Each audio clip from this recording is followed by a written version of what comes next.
Ito na ang 101.1 Yes FM Balitang Oy, mga Yes Friend, ano? Balitang-balita ngayon ang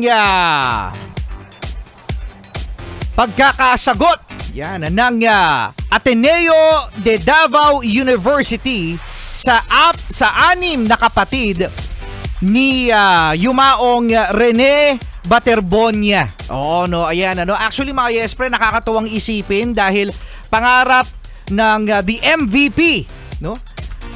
Na si Rene na mapag-aral ang kanyang mga kapatid. Actually, marami pala sila, no? 7 sila, mga Yes Friend, at siya ay ang pangalawa.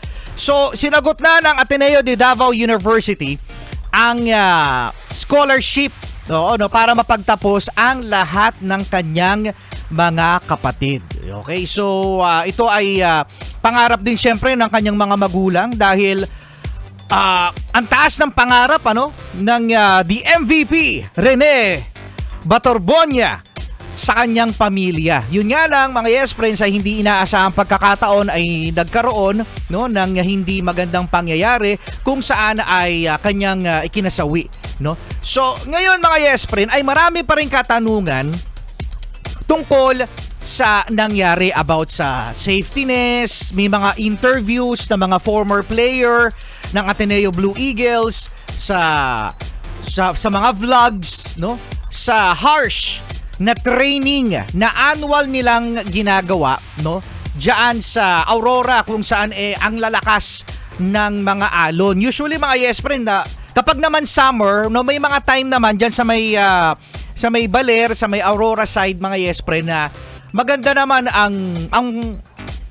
yung alon, no? Kasi talagang may maraming resort talaga diyan. Yun nga lang, mga Yes Friend, may mga pagkakataon dahil sa madalas din kami diyan sa may Baler, Aurora, na ang nangyayari kapag habagat season napakataas talaga ng mga alon, kung saan hindi na talaga siya advisable na mag-swimming. So maraming mga usap-usapan, lalong-lalo na ngayon, mga Yes Friend, na meron pang lumabas sa internet, sa social media, na nagpakilalang asawa ni Coach Tab Baldwin na si Effie, na sinabi niya na children are not safe around him. Oh no!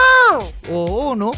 So ayun pa lang, mga Yes Friend, sa salitang children are not safe around him, at sinabi niya sa school official ng Ateneo de Manila na hanggat maaari paalisin na siya sa campus dahil masasabi, mga Yes Friend, again, sa mga interview na harsh at hindi parang makatao, no? Yan ang mga training na mga atleta na under dito kay Tab Baldwin. So alamin pa natin, mga Yes Friend, dahil marami pa mga katanungan at meron pa mga investigasyon, pero kahit pa paano, no, merong silver lining na pag-aaralin ng Ateneo de Davao ang mga kapatid ng yumaong the MVP Rene Baterbonia. Yan ang ating balitang kasama pa rin Rico Panyero At Marcia the Cute! Cute talaga!